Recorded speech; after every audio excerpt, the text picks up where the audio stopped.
اس امامت پہ میرا سوال ہے، اور لیکن اس سے پہلے میں یہ آپ سے پوچھنا چاہوں گا کہ امام علی علیہ السلام کے کیا خلفائے راشدین کے ساتھ کوئی اختلافات تھے ان کے ادوار کے اندر، کہ جس طرح بعد میں یہ نظر آتا ہو کہ امام علی نے اپنے سے پہلے خلفاء کے فیصلوں سے اختلاف کیا، کیونکہ جب منصب خلافت کے اوپر جناب عثمان اور امام علی کے درمیان میں انتخاب کا وقت تھا، تو امام علی نے انکار کیا تھا کہ میں سنت ابوبکر اور عمر وغیرہ کو میں نہیں جانتا، سنت محمد کی بارے، تو اس بارے میں بتائیے۔ دیکھیں، جو امام علی نے یہ بات کی تھی بالکل درست ہے، اس کی وجہ یہ ہے کہ یہ ہمارے عقیدے میں فٹ ان بیٹھتی ہے۔ ہم حضرت ابوبکر عمر کو منصوص من اللہ مانتے ہی نہیں ہیں، اور یاد رکھیے گا اہل سنت کا جو منہج ہے نا، اس میں حضرت ابوبکر صدیق خلیفۃ الرسول جو ہے وہ رسول اللہ کے بنانے پہ نہیں ہے، بلکہ اجماع صحابہ کے اوپر ہے۔ مسلح پہ کھڑا کرنے کے رزلٹ تو انہوں نے بعد میں خود سے نکال لیے نا۔ مسلح کا اگر رزلٹ یہ نکلتا تو یہ مسلح حضرت عائشہ کو تو نظر نہیں آیا۔ بخاری مسلم میں حدیث ہے، نبی الاسلام نے کہا کہ ابوبکر کو نماز پڑھائیں، ٹھیک ہے، تو حضرت عائشہ اب ریلیکٹنٹ تھی، ان کو پتا ہے وہ رقیق القلب تھے، رسول اللہ کی جگہ کھڑے نہیں ہو سکیں گے، رو پڑیں گے، کہ یہ دن بھی آنا تھا کہ نبی الاسلام گھر سے نکل نہیں سکے تکلیف کی وجہ سے۔ انہوں نے کہا یا رسول اللہ کسی اور کی ڈیوٹی لگا دیں، ابوبکر نہیں نماز، تو نبی الاسلام نے بڑے سخت لفظ استعمال کیے، تم یوسف والیاں ہو۔ دیکھیں، یعنی جس طرح یوسف علیہ السلام کو عورتوں نے تکلیف دی تھی، تم میری بیویاں مجھے تکلیف دے رہی ہو، تو حضرت ابوبکر کو کہو نماز پڑھائیں۔ اچھا، اتنا کریٹیکل واقعہ بخاری مسلم میں رپورٹ ہوا ہے، تو اما عائشہ کو تو بالکل کرسٹل کلیئر ہونا چاہیے تھا کہ میرا باپ جو ہے خلیفۃ الرسول ہے۔ مسلم شریف اٹھا کے دیکھیں، ایک بندہ آگے اما عائشہ سے پوچھتا ہے کہ بتائیں اگر نبی الاسلام اپنا خلیفہ کسی کو بناتے تو کس کو بناتے؟ تو انہوں نے کہا میرا خیال ہے کہ ابوبکر کو بناتے، اگر بناتے۔ تو ادھر تو کہنا چاہیے تھا کہ جو یہ آج دیوبندی بریلوی اہل حدیث بات کر رہے ہیں مسلح پہ کھڑا کیا ہے، اور جس کو کہہ کے مسلح پہ کھڑا کروایا اس کو تو اس کا مطلب یہ سمجھ نہیں آیا۔ ماموں پارٹی تو چوتھے ملے کی تو گل سمجھ آ گئی ہے، ٹھیک ہے نا۔ یہ ہم کہتے ہیں ہم نے جو عقیدے اڈاپٹ کیے وہ 2+2=4 ہے، بالکل واضح چیز ہے، اس زمانے میں یہ چیز نہیں تھی۔ اس طریقے سے صحیح بخاری میں ایک بندہ آ کے حضرت عائشہ سے پوچھتا ہے کہ لوگ حضرت علی کے بارے میں بات کر رہے ہیں کہ رسول اللہ نے کوئی ان کے لیے وصیت فرمائی تھی خلافت کے کانٹیکس میں، تو اما عائشہ نے کہا کہ نبی الاسلام کی وفات میری گود میں ہوئی ہے، انہوں نے تو کسی کے لیے کوئی اس طرح کی وصیت نہیں فرمائی۔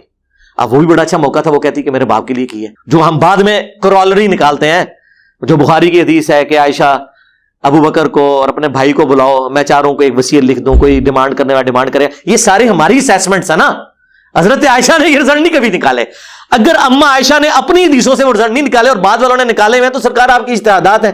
لہٰذا آپ یاد رکھیں کہ ہم اہل سنت کا جو منہج ہے وہ حضرت ابوبکر کو خلیفۃ الرسول اجماع صحابہ سے مانتے ہیں، نہ کہ نبی الاسلام کے بنانے پہ۔ نبی الاسلام کا خلیفہ یہ قرآن ہے، نبی الاسلام کا خلیفہ غیر نبی ہو ہی نہیں سکتا، کیونکہ ختم نبوت ہو چکی ہے۔ ختم نبوت کے ایکویلنٹ اگر کوئی چیز ہو سکتی ہے تو وہ اللہ کی کتاب ہی ہو سکتی ہے، کہ وہ قیامت تک کے لیے۔ بلکہ وہ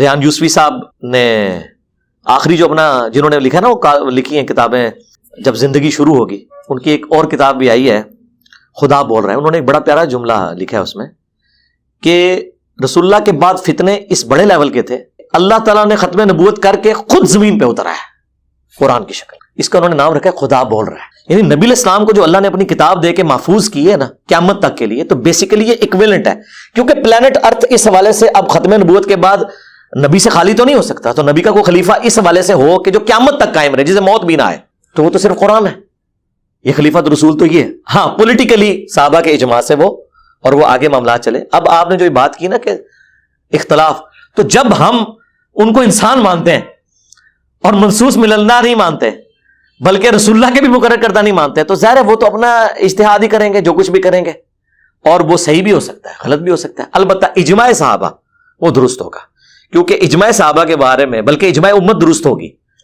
جی بالکل، حدیث ہے المستدرک للحاکم میں، اور اس کو سپورٹیو سورہ نساء کی سیدنا ابوبکر کی خلافت پہ اجماع امت ہے۔ جی اجماع امت ہے۔ جب حضرت علی نے بیعت کر لی تو پھر کوئی واضح اختلاف تو باقی نہ رہا، اجماع امت ہو گیا۔ اور یہ والا جو چھوٹا موٹا اختلاف ہوا حضرت عمر کے لیے تو بالکل نہیں ہوا، وہاں تو بالکل ٹھیک ہو گیا، اجماع امت تو ہو گیا۔ اب بعد کے جو اختلافات ہیں اس کی وجہ سے وہ پرانی چیزیں تو ختم نہیں ہو جائیں گی نا۔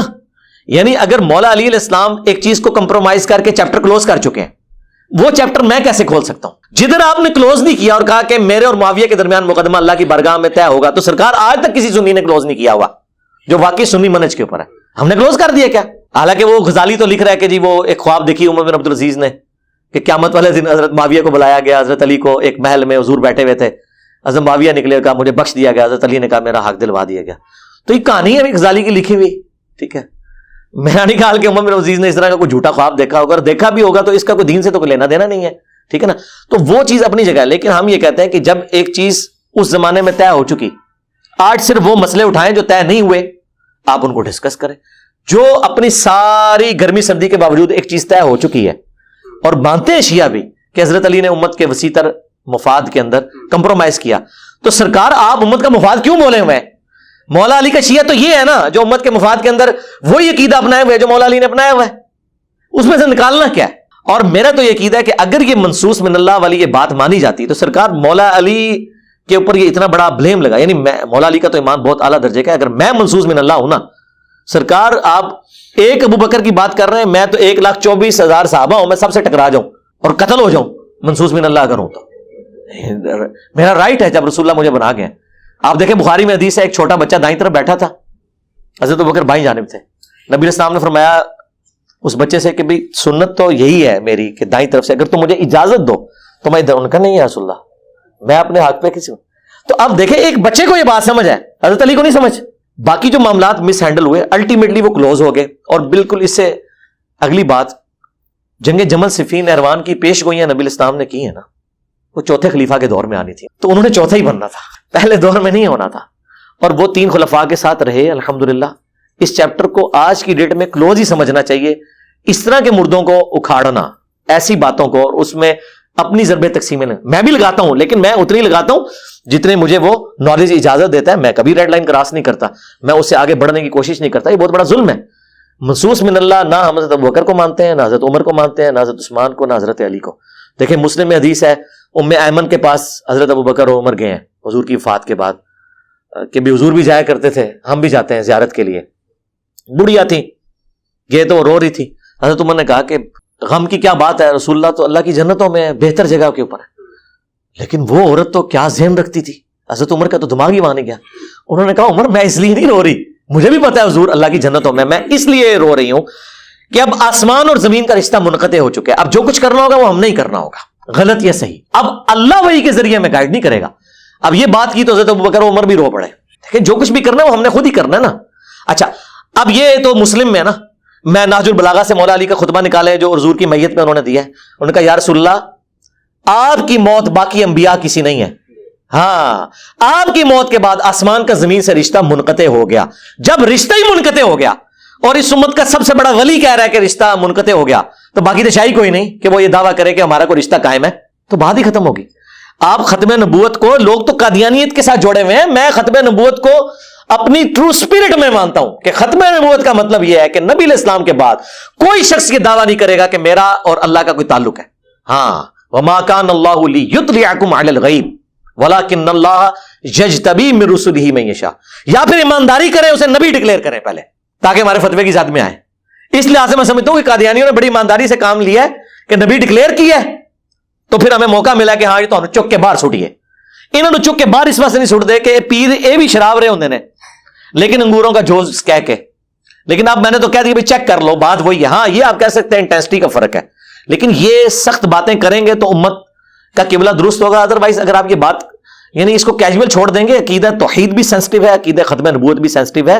یہ تو اسلام کی جڑ کاٹنے والی بات ہے کہ آپ رسول اللہ کے بعد کسی کے بارے میں یہ عقیدہ رکھتے ہیں کہ اس کا کوئی اللہ کے ساتھ تعلق ہے. ختم نبوت کدھر گئی؟ پھر تو پھر قاسم نوتوی ٹھیک کہہ رہا ہے, پھر تو بے شمار موجود ہے. یہ ایک طرف آپ کشف کو مانے ہوئے ہیں, دوسری طرف قاسم نوتوی کے اوپر آپ کفر کا فتویٰ لگائے ہوئے ہیں. بات تو وہی کچھ ہو رہی ہے. تو میں تو بڑا ہارڈ لائنر ہوں جس طرح توحید کے بارے میں, ختم نبوت کے بارے میں, اور میں سمجھتا ہوں کہ یہ میں خود کافر ہو جاؤں اگر میں اس طرح کا عقیدہ نہ رکھوں جو میں قرآن و سنت کی روشنی میں سمجھتا ہوں ختم نبوت کو اور عقیدہ توحید کو. الحمدللہ.